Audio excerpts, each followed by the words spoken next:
Thumbs up. Thank you, Miranda, if you can hear. That's great. Okay, right. Well, we'll make a start then. So first of all, it's a great pleasure to welcome everyone to this second in our Empathy and the Early Years webinar series. Empathy is sometimes described as our human superpower, and we're really looking forward to Empathy Day, which is on the 9th of June this year. We're EmpathyLab, and we're the proud founders of Empathy Day, which is now in its 7th year. I think it is the 7th year this year. And so we're really looking forward to that. And during May, we host a series of run-up events to prepare for Empathy Day in June. And the development of empathy starts in the early years, as we all know. So exploring the role of adults in supporting young children, and particularly the role of early years picture books in supporting children's empathy development, is really, really important to us. So this webinar will continue the discussion that we started last year in our first Empathy in the Early Years webinar. We're going to be looking at how empathy starts brain development and attachment, and how the adults in children's lives can support their growing empathy, particularly looking at things like what the pandemic impact has been, latest research. And we're going to be exploring the role of early picture books, particularly in helping children build a language for emotions and understand what they're feeling. Absolutely delighted to have with us June O'Sullivan, CEO of the London Early Years Foundation, Sue Palmer, literacy specialist, writer, presenter, childhood campaigner, Nadia Shireen, who's an award-winning author and illustrator, and Miranda McKearney, who's the founder of EmpathyLab, who we're talking a lot more about Empathy Day. So what we'd ask you to do is just keep your microphones on mute while people are talking, if that's okay. We are recording this session, so feel free to turn off your cameras if you don't want to be on the camera, but we will be recording that, and we can then send the recording out to anyone who wasn't able to come after the session. Please, if you could post any questions or comments in the chat. We hope to have some time for questions and answers during the course of the webinar this afternoon. So do put any comments in the chat. If we aren't able to answer them, we may be able to answer them later as well. And Miranda will also be talking to you at the end about some of the early years resources that you'll be able to access as part of Empathy Day. So without further ado then, I'd like to introduce you to our first speaker, who's Sue Palmer, literacy specialist, as I said, writer, presenter, childhood campaigner. Sue's written many books and articles about literacy and worked for a number of national organisations and international organisations as well. I first came across Sue when I read her book Toxic Childhood, and I think it really changed how my understanding of childhood, and so I've been a huge fan ever since. Since 2015, she's been chair of Scottish Play Commission, served on Scotland's Early Years Task Force, and is now the chair of Upstart Scotland, and recently edited Play is the Way, Child Development Early Years and the Future of Scottish Education. So I can't think of anyone more experienced and more expert to kick off our early years webinar this afternoon, and Miranda is going to share Sue's slides, I believe. You want me to start now, Sue? Yes, please.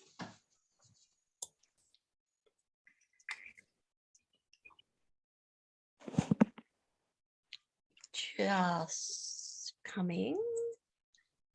That's me. Getting those through.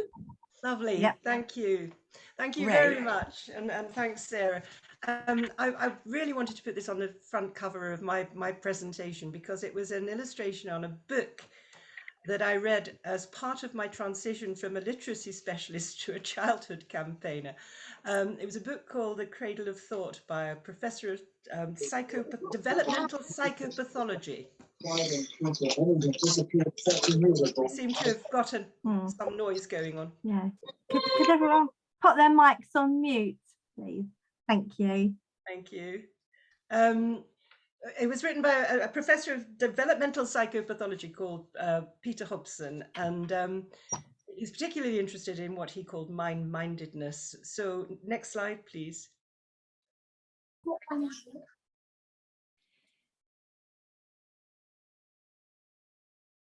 Anybody there to do next slide, please?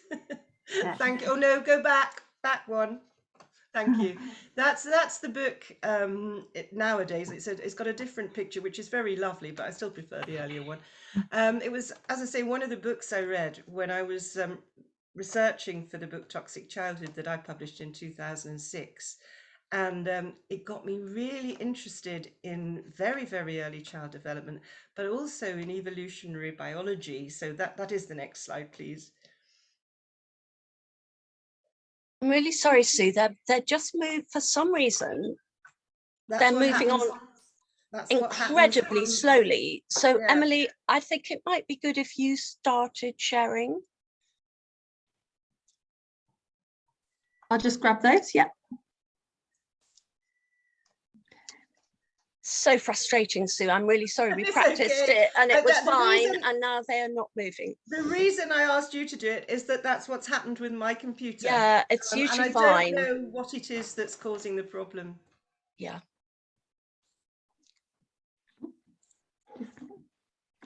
You there with them, Emily? Yeah, just trying to get the presenter view up, but right with you. Oh, sorry, just a moment.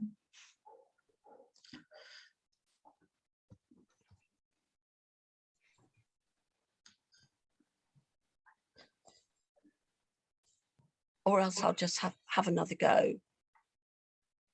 Okay. Oh, there.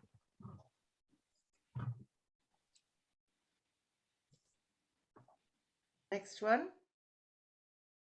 There we go. Right. Well, the main thing about us as a species, the thing that makes us different is we're social. And that sociability, the ability to collaborate and cooperate, is at the bottom of our amazing potential to learn. And of course, as we collaborated and cooperated, we also learned to communicate. So we got language, and then eventually we got literacy. And that meant we could learn and learn and learn more. And we can also adapt our behavior to deal with changing circumstances. But could I have the next slide, please? What I think we don't think about often enough nowadays is that actually most of the development of those capacities and skills that we have naturally in our DNA actually has to happen after we're born. We're born with ridiculously underdeveloped brains for mammals because basically all our major skills, you have to be in the world with other people and exploring the world that you're in order to be able to develop them. So it's in the DNA, and if you could go to the next slide, please. It's in our nature, but basically those genetic predispositions, in order to be expressed, need nurture. They need an environmental experience. And I've spent 20 years since I started being in this whole early childhood stuff, which I find so riveting after a lifetime in literacy. I've spent 20 years working out what are the major environmental experiences, the things that we really, really need as human beings that will help with the genetic expression.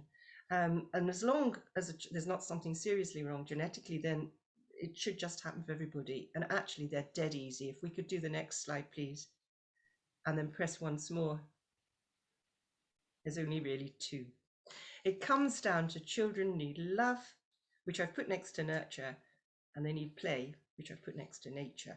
And the reason I've put love beside the nurture word is that it's really the grown-ups that are mainly responsible for that in the early stages. I mean, we naturally love them because they're our children, and that makes us care for them and keep them alive and so on. But it also, and this is really important for human beings or a terribly emotional species, if people love you, you feel loved.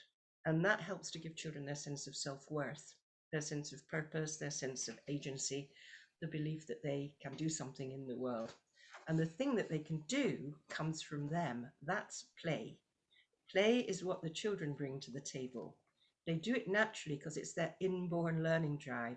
And basically what a child is doing when we leave them alone, we call it playing, because what they want to do is discover and explore and experiment and do all these sorts of things that will, just keeps them interested and helps them learn about the world. Next slide, please. This is an illustration from Hobson's book, and it's actually both those things going on at the same time, love and play. And it's where it all starts, with the interaction between the adult carer and the child. Child is programmed to imitate from the moment they're born. So they'll imitate what the adult carer is doing. They'll make the eye contact and they'll watch the face, and it's facial expressions that start it all off.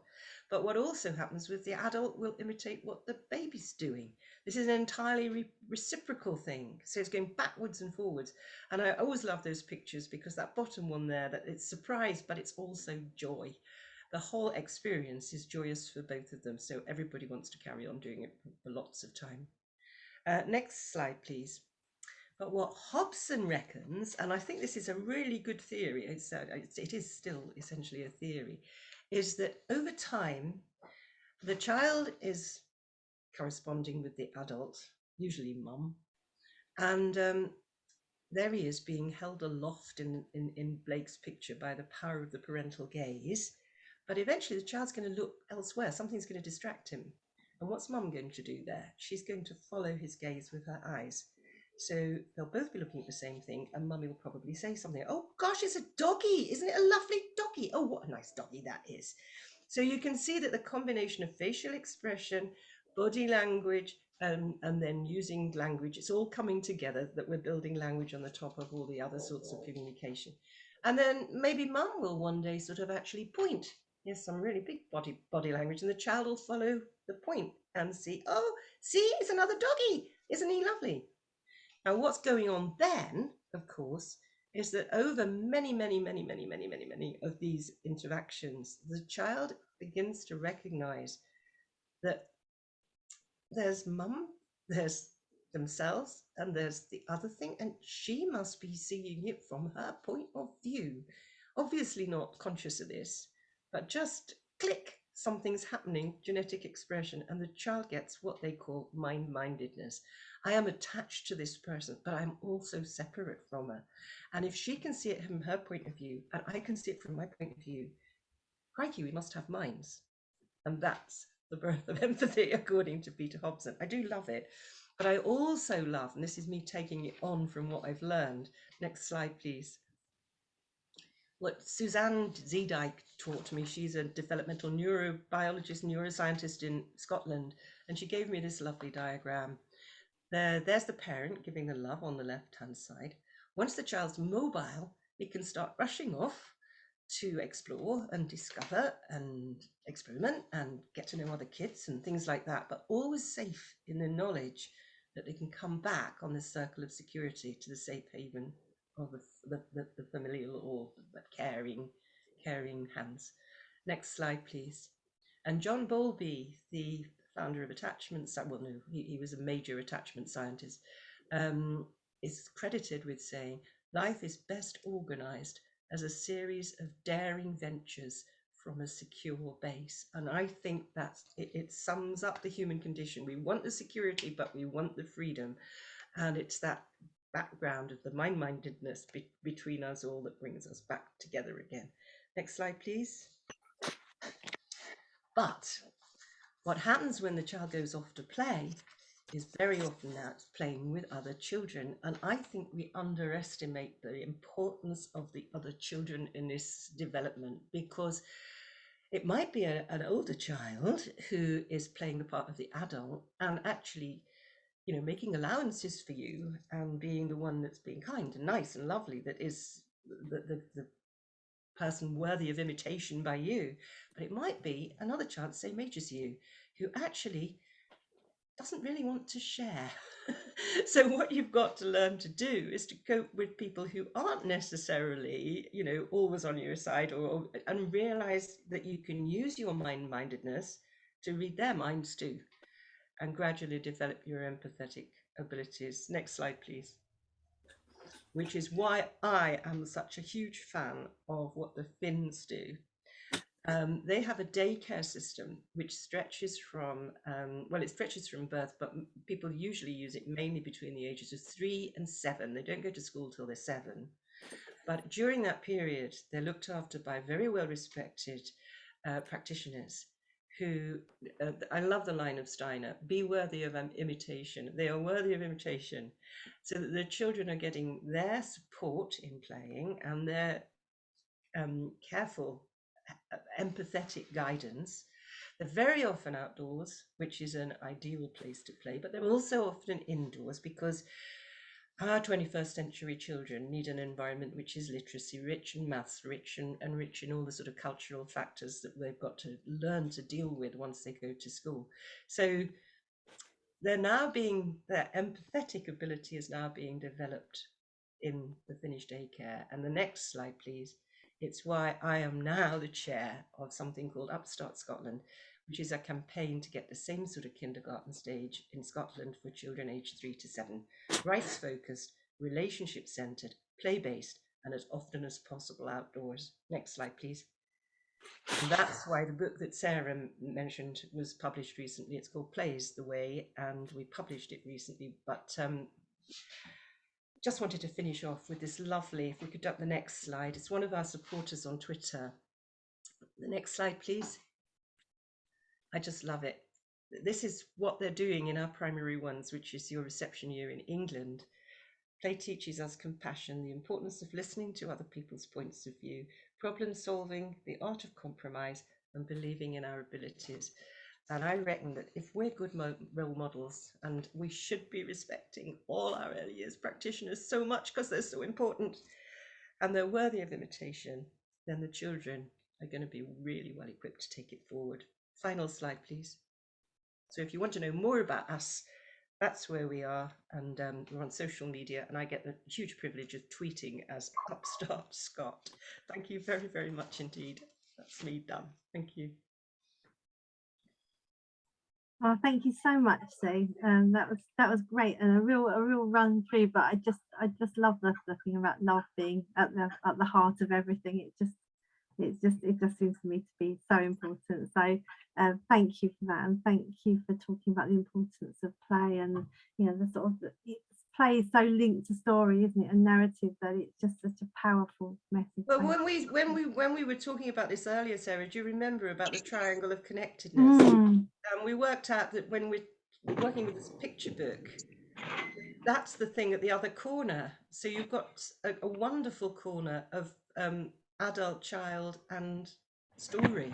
Yeah, absolutely. Yeah. And it's just that story is so powerful, isn't it?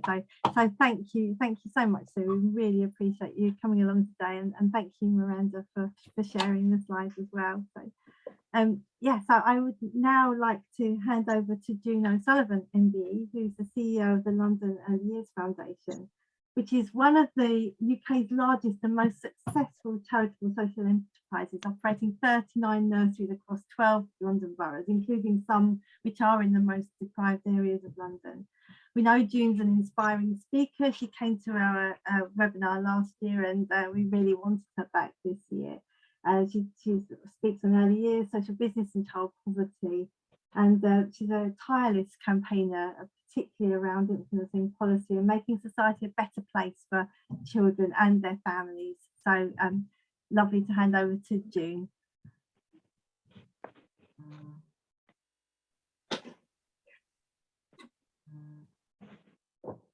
Thank you very much. I've managed to unmute after 2.5 years. Is Emily going to do my slide? Or I certainly can, yeah.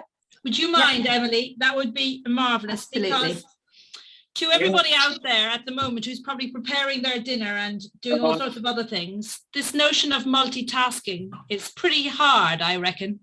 And we're supposed to be really good at it as women, and I must fail on every front on this because I've got too many things going on at too often. Thank you very much for sharing that.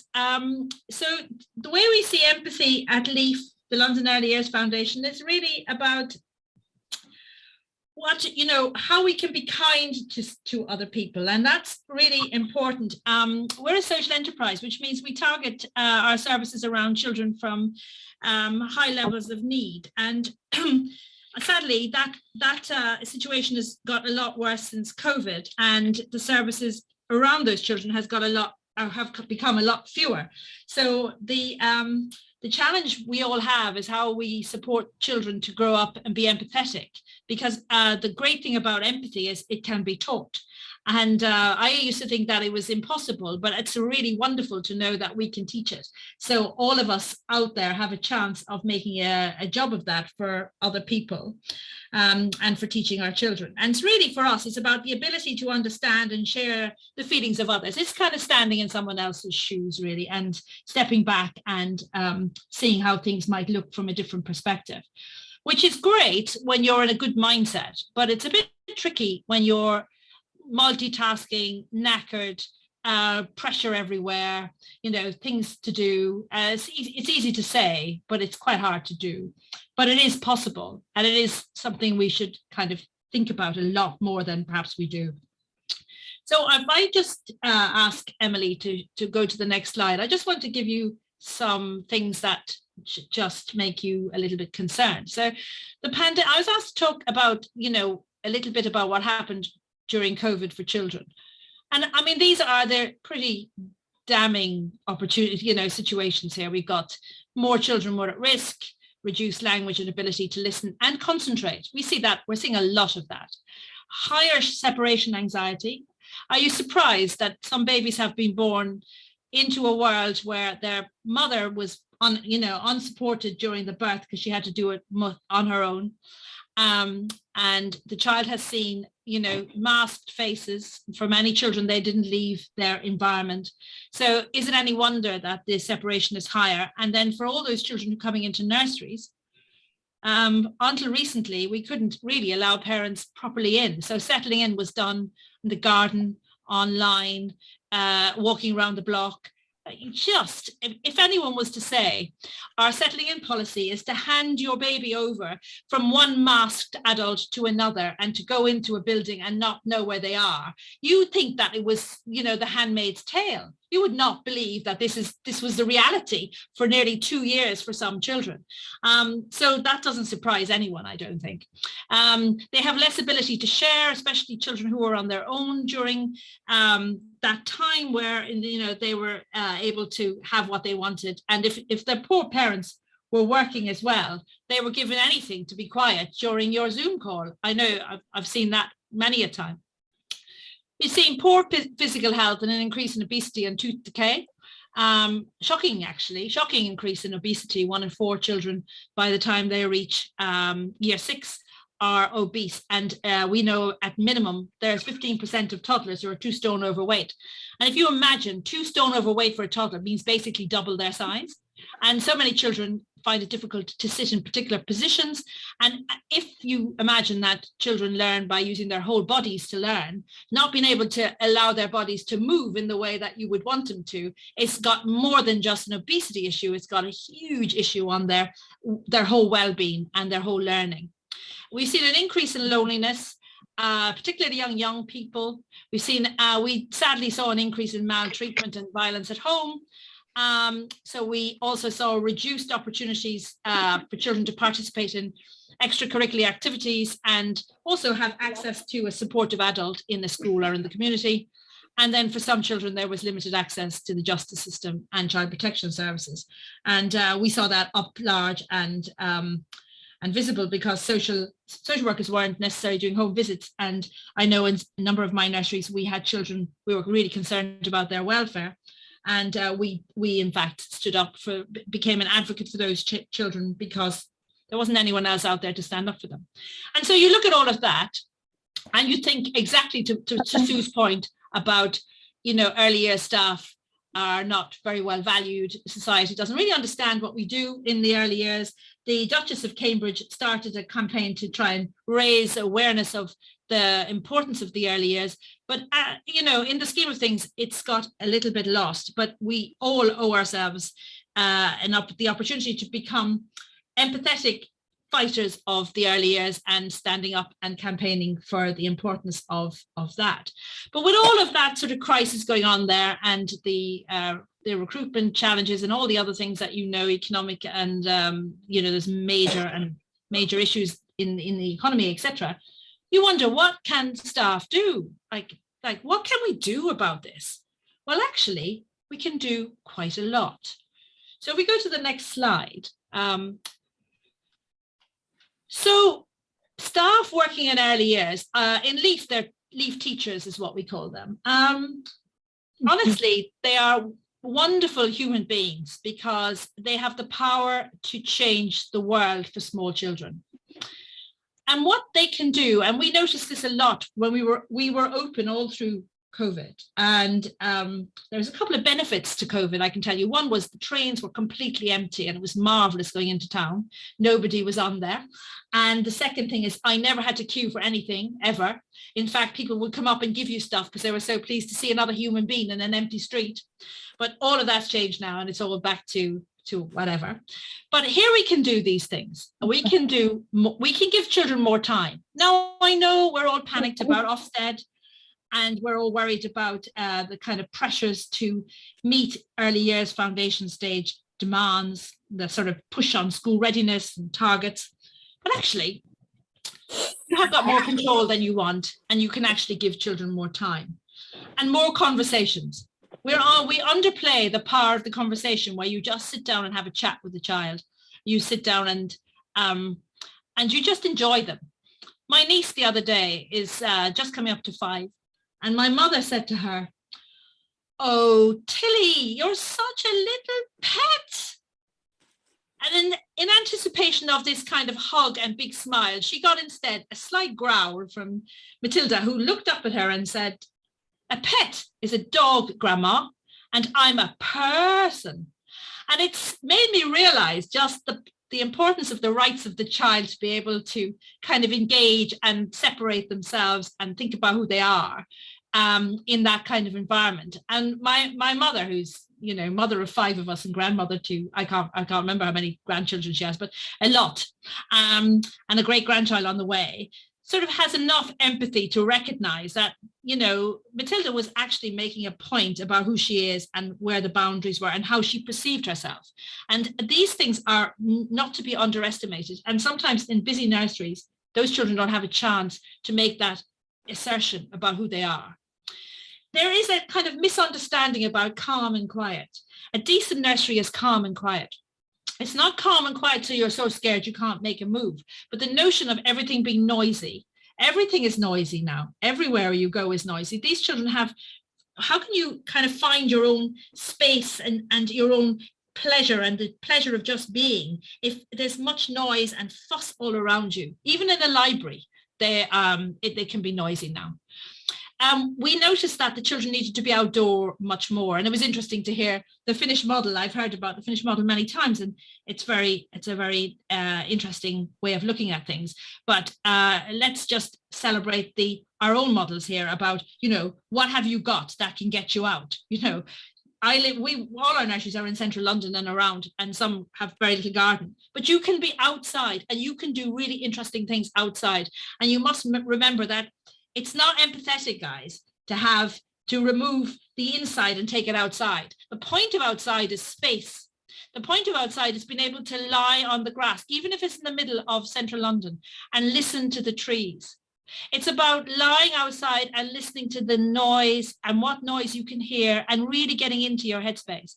And you'll find that cities are full of nature, full of biodiversity, full of birdsong. I live in southeast London. You can hear a barn owl. You can hear a goldcrest. You can hear, you can see bats. You can listen for the woodpecker.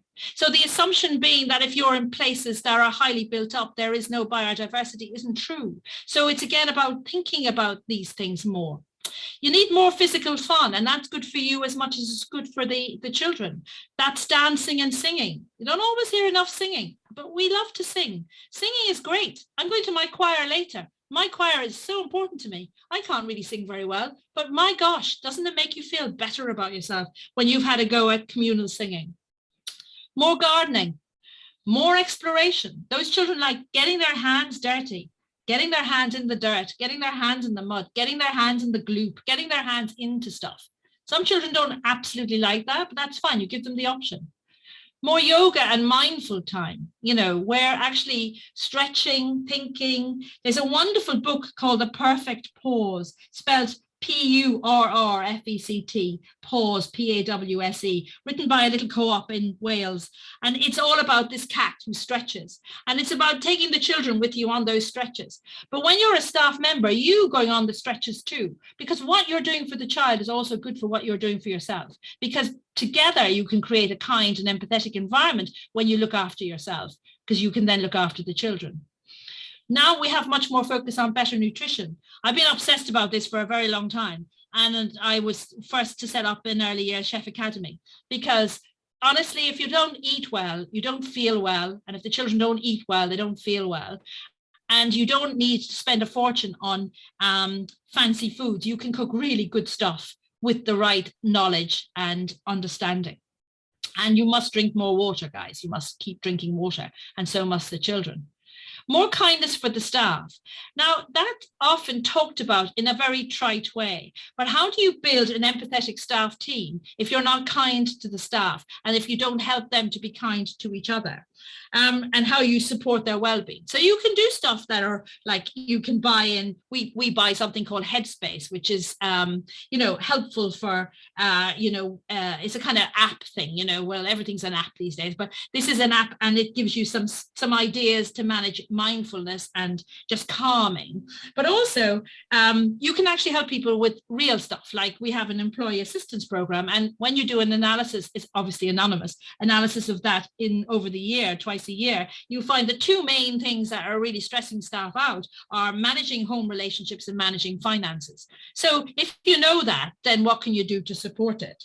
And it's also kindness. When during lockdown, I must have written 329 handwritten letters to staff during a period, cards. I was constantly writing them cards, and not just signing it at the end, but actually writing a message that's meaningful for them as well. And you can't believe how many people appreciate that sort of thing. So often it's small things, having a coffee machine, keeping your staff room tidy, buying some flowers to put in the nursery. Honest to God, it's not going to kill you to spend a couple of quid on a bunch of flowers.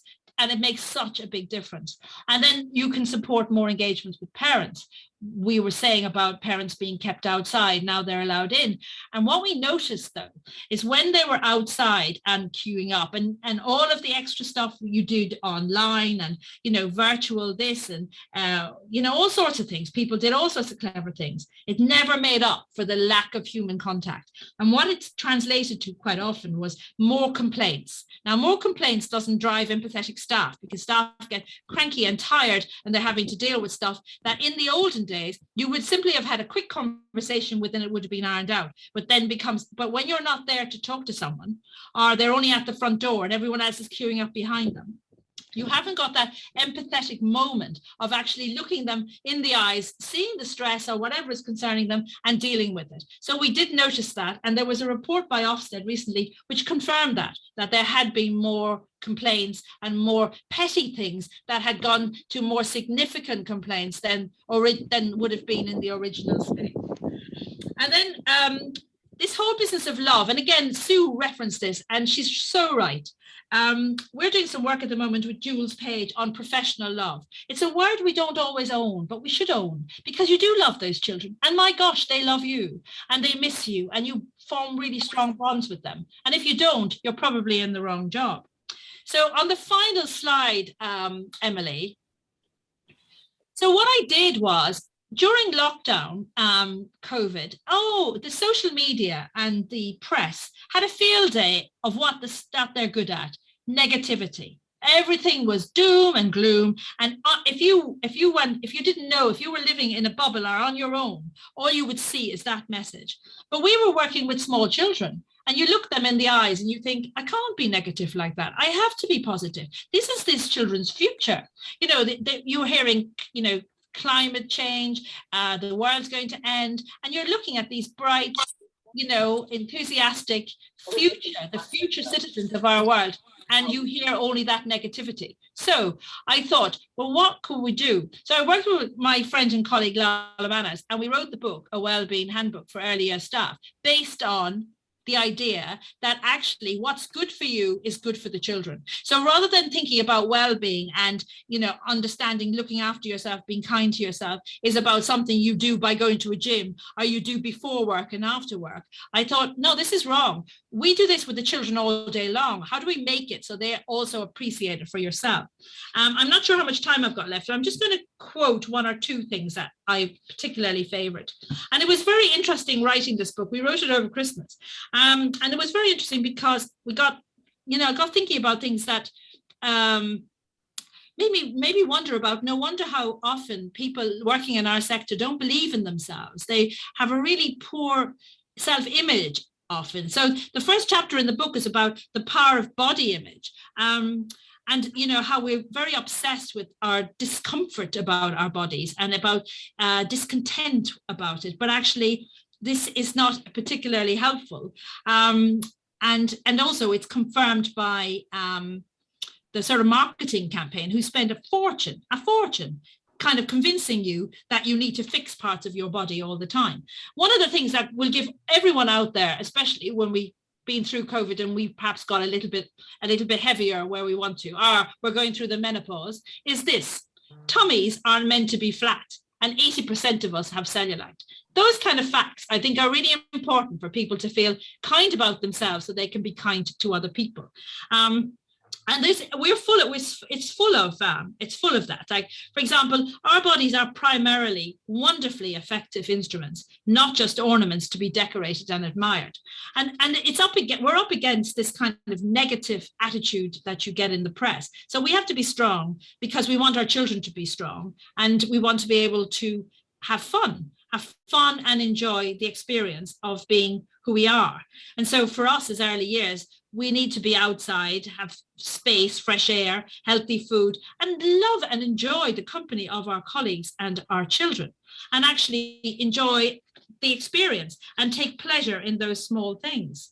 For example, little things like this. Now, how many of you out there will know this? You will move all the time during the day, but moving for just 8 minutes a day, or about 1 hour a week, can make a significant difference to your overall health and well-being.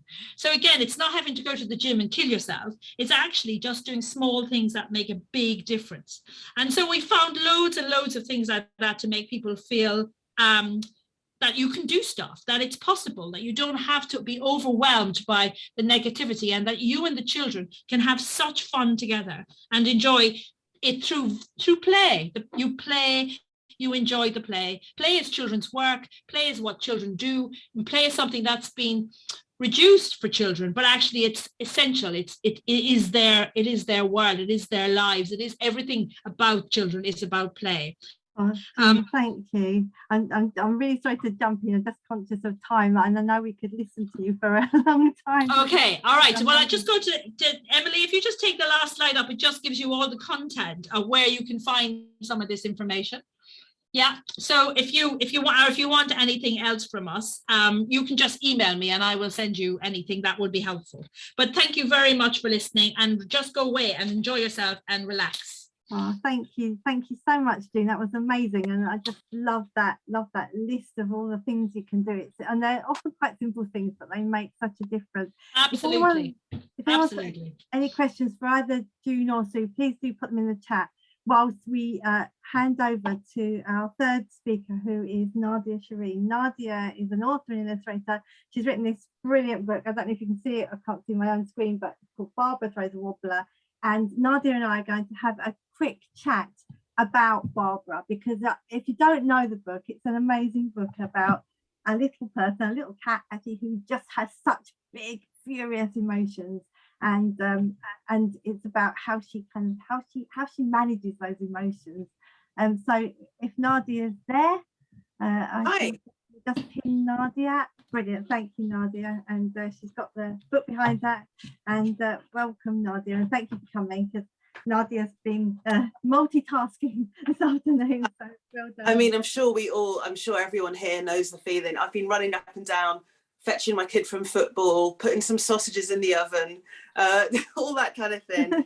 I'm sure we've all become, I was going to say experts at it. I don't feel like an expert at all, but hats off to all of you working with early years. Well done, Nadia. So, Barbara Throws A Wobbler is one of my favourite books at the moment, and it's just a wonderful book about emotions for really young children. What was your inspiration for writing it? It's always a difficult one to know. I've been making picture books for 10 years, and you never really know where the ideas come from. They come from your day-to-day life, I suppose. I'm very haphazard with how I generate ideas. It's the same way that I used to come up with ideas when I was a child, which was just doodling on some paper with a pencil. And that's what I did with Barbara. I remember, I think I was actually lying in bed with my sketchbook, which, I mean, my son's 9 now, but when he was younger, you know, that was often the time I'd have to work, would be like after bedtime. And I remember just doodling a very ferocious looking little cat who had a bow in her hair, who'd been shoved into a dress. And I just wrote the words, Barbara Throws A Wobbler over her. It just made me laugh. And I remember putting it on Instagram and saying, oh, I'd never be allowed to write a book called Barbara Throws A Wobbler, but all I want to do is write a book called Barbara Throws A Wobbler. So sometimes, you know, sometimes the kind of concept or the title, you know, just the image and title came to me first, and then it kind of unraveled itself and revealed itself to me the more I kind of scratched around with that character and the more I let myself explore that idea. Like, well, who is Barbara? And why has she had a wobbler? What happened? What I suppose what I love about it is it's just like a toddler who's got these huge emotions but doesn't really understand them and doesn't really know what to do with them. How did you sort of create that nuanced depiction of anger? That's well, thank you first of all, but also, you know, it's interesting to me. I mean, as I say, I'm a mum, but I'm also someone who, you know, I've spent a lot of time thinking about how I handle my own emotions, and I don't think it was a thing I was particularly taught when growing up. I think it was very much the school of children are not seen and not heard when I was growing up. So it's something that I'm interested in. And when you look at a toddler specifically, or a young child being angry or having a tantrum, and you all know because you're professionals, there's a lot behind anger. Anger is kind of almost the end point of lots of other emotions, fear, you know, whatever, fear, worry, all of that can kind of build and build and build, and anger can be the release. And I just found that a lot of it was working backwards. And also it was really important. So in the book, for those of you who don't know, so Barbara just starts off kind of having a really bad mood, and then little things build up. So there's a sock problem, there's a funny pea on her plate at breakfast time. Then she steps on a crack, and then the worst thing happens. And this is a spread that I think kind of shows you that emotional journey she goes on. What? Kind of cries, well, it wasn't like, well, there's something coming in. Good news, upset, and then, you know, further upset, and then kind of shaking, and then she has her out and out wobbler. And it really was about slowing the emotion down. So when a child is angry, like I almost did it in kind of slow motion, as you can see in that page, like shock, fear, upset, anger. But it took, it's a really fun part of my job, just kind of analysing and zooming in on little moments in a child's life which you actually feel very big. I thought that was interesting, how sometimes as grown-ups, if a child does drop an ice cream, we go, oh well, it's no big deal. And that's because we know we're adults, and we know it's not a life-threatening disease, and we know it's not a car about to hit you, so we don't think it's that big an upset. But for the child, that emotion is as big. The emotion is still big and real, even if the triggering incident doesn't look like it is. Yeah, and I think one of the other things I liked about it is that there's no judgment made about the Barbara's behaviour by her friends. They don't kind of think she's being bad, or they don't. No. They're actually really supportive, and I really love that about it. That it's, you know, that she's not seen as naughty or bad. It's just oh no, that was really important. Hello. Me and my editor had lots of conversations about this. It was really important to us that her friends were supportive, and it was very important to us that they didn't help her. That they offered to help her, but it was very important to us that Barbara has to get out of this herself. She can't have a caretaker, a teacher or a parent or her friends help her. The reason is, you know, I'm very aware when I write a picture book, all sorts of different people will be reading it. And you've got to think about someone who's, what if someone doesn't have those caretakers in their lives? What if they don't have a group of empathetic friends around them? I wanted this to speak to a child and show them that they actually have some power, some agency and some control. I mean, in a very subtle way. Obviously, if you read the book, it doesn't say, you have agency. It hopefully gets that message across in a softer way. I mean, this is where the wobbler reveals itself to Barbara and gives her the wisdom that she made the wobbler and she can unmake the wobbler. And she starts to physically she takes a deep breath and then starts to squash the wobbler down. And then eventually the wobbler disappears. And her friends, and it was very important, her friends were waiting for her. And we made sure that we showed that they were still there. They hadn't left her. Because I'm learning all the time as a parent that, you know, the best thing you can do is sometimes just be there and ride out the emotion with them and just be their safe place. Can't necessarily make the anger go away.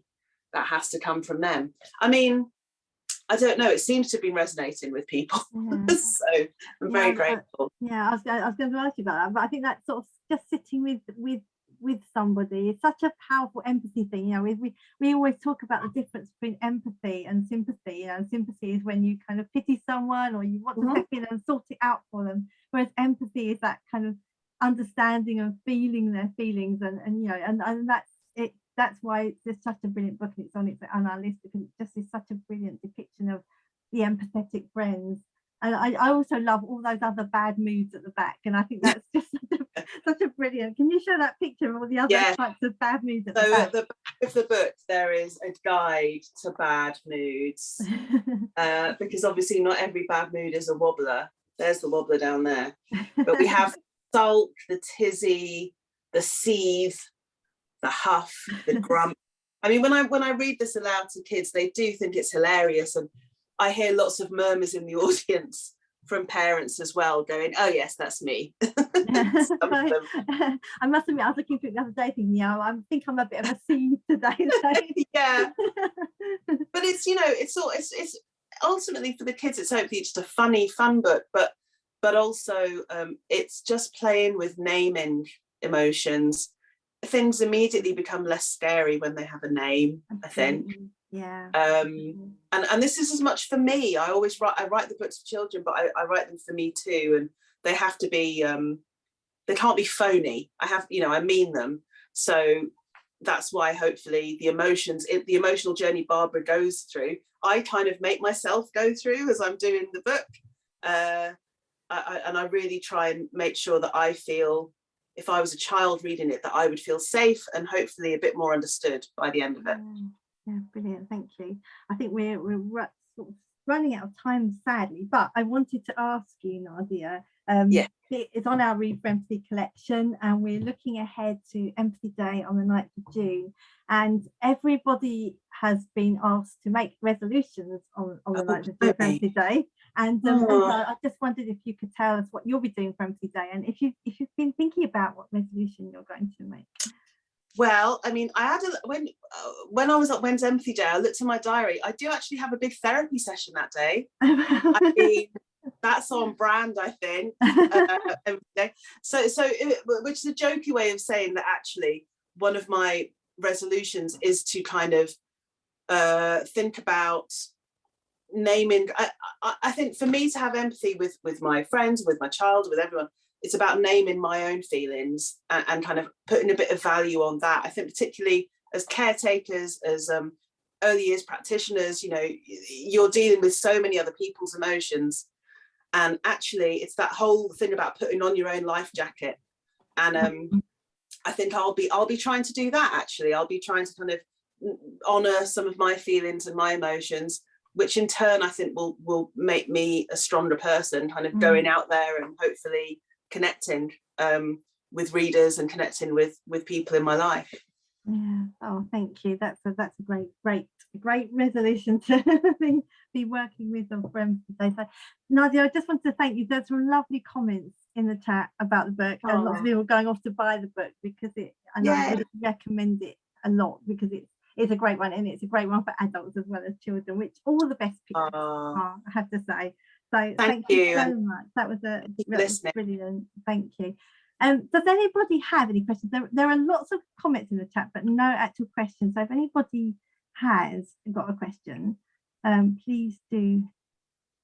Yeah, so Miranda's just pointed out that Nadia is in the Empathy Day online festival on the 9th of June. So do come and watch the online festival that's happening on the 9th of June, because it's going to be amazing this year, and Miranda will tell you a bit more in a bit. Can't see any questions, but I'm not necessarily seeing everybody's comments. Let me just have a look. So I've got one question really that's for all three of you, which is something that was just flagged up from what June was talking about. Actually, something else has come in, so about men, actually, the men in the group. But June was talking about that, that the child as an individual, and making sure that we all take time to recognise the child as an individual. I don't know if Sue, you've got any thoughts about that. Who's there? Am I unmuted? Yeah. Yeah, absolutely. I mean, what Nadia was talking about there is self-regulation, which is another one of the capacities that we're designed to develop through love and play. And the love bit, feeling cared for, is feeling ourselves as a unique individual and being treated as a unique individual. So they all, and it all goes together in. Yeah, absolutely. June, have you got any further thoughts about that? Okay. June. She disappeared by then. So, well, Nadia, thank you. I think that's a fantastic way to kind of end this bit of the session with that wonderful book, which you've all enjoyed. And do have a look for it, because it's just a lot of fun, and it's got that sort of warmth as well that I think is really important for an empathy book. And Nadia, somebody's just asked if you do school visits, so we should just tell them that. You're on mute, Nadia. Nadia, you're on mute. Hello, can you hear me now? Sorry. Yeah. I'm not doing many school visits at the moment, I'm afraid, just because I've got too many books to write. and yeah, something has to give. But whenever I do any events or any festivals, I generally let people know. I'm on Instagram, and I'm on Not Very Well, and I'm on Twitter, and I kind of put things out on there. So feel free to give me a follow, and you will be kept abreast of any news. Thank you so much, everyone. Thank you. And so just finally then, I'm just going to hand over to Miranda McKearney, who's the founder of EmpathyLab. Some of you will know her from her previous life with the reading agency as well. And Miranda's going to give us a whistle-stop tour of Empathy Day 2022. Thanks, Sarah, and I'm hoping I'm going to have better success with my slides, but Emily, if you can be there and swap if I don't. So as Sarah says, Empathy Day is on the 9th of June. It aims to help young people, all of us, but particularly young people, learn about empathy, have transformational experiences through stories, empathy experiences, and crucially to help them put empathy into action. And the theme this year is Empathy, Our Human Superpower. So it's pretty incredible if you think about it, how empathy works in us humans. We have mirror neurons in our brains. And what you see on your screen is the Empathy Superpower Challenge, with 9 empathy boosting activities under 3 calls to action: to read, to connect, and to act. And there are loads of resources attached to this, things that you can do in the community, early years toolkit, and we've put the link for that in chat, and all sorts of activities that authors will be doing in the festival, which I'll cover in just a second. So here we are. On the day, on June the 9th, there's an online festival with amazing videos that you can stream into your settings. And Nadia's she's making and wearing empathy glasses, so you can see through somebody else's eyes. There's all sorts, from empathy walks to empathy power poses with books, and empathy resolutions at the end. So all this is free, and it's also available afterwards. And in the afternoon, there's going to be a kind of big share after the Draw with Rob, which is always incredibly popular. We're asking everybody to share what they've been doing throughout the day. There are toolkits for professionals, and particularly like to highlight the Early Years Toolkit, which is sponsored by Anderson Press, has some lovely activities in there, lovely story time activities, one on Barbara, one on Luna, highlights the importance of rhyme times, which of course, particularly in public libraries and early years settings, so crucial for the development of empathy. Really valuable resource. Get yours right now. You could actually go to that link and get it now, because it only takes a second. There's a family activities pack, which takes a sort of family take on the Superpower 9 empathy boosting activities, and very much is getting across the message that we were hearing earlier, that empathy is learnable, and that we can do things together with our families to help children learn it. And although obviously it's a deadly serious thing to build this life skill in children, this makes it really fun and really creative. And the author electricity with people like Nadia kind of gives it a really special feel. And finally, just to highlight, if empathy is a topic that interests you, that we have the empathy debate of the year on May the 25th, called the Empathy Conversation. In the past, we've done it on Empathy Day, but this year we're doing it in advance to kind of build momentum. And it will explore the role of children's literature in building empathy, the psychology of empathy, how authors build empathetic characters like Barbara. It features the head of psychology at Sussex University, Robin Banerjee, authors Catherine Rundell, Amanjeet Man, and the wonderful Lem Sisse. So again, that's free. We'd absolutely love to have you there. And Emily, perhaps you could put the Eventbrite booking for that in as well. It's in the chat. Perfect. So that's an absolute whistle-stop tour through everything that's available on Empathy Day. And we would love you to be ambassadors for all of this. We're a tiny organisation, and we'd really love you to help us get the word out. So please send everybody to our website, empathylab.uk, and to our Twitter feed, and help us build a more empathetic world, particularly through the use of stories. Thank you. Thank you, Miranda.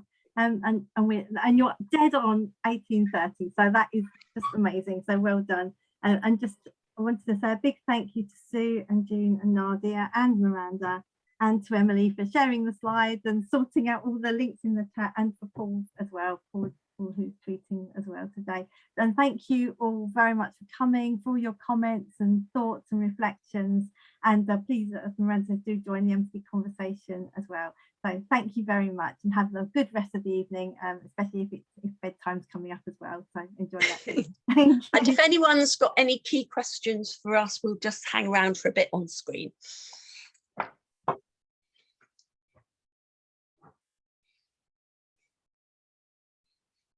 Well done, Sarah.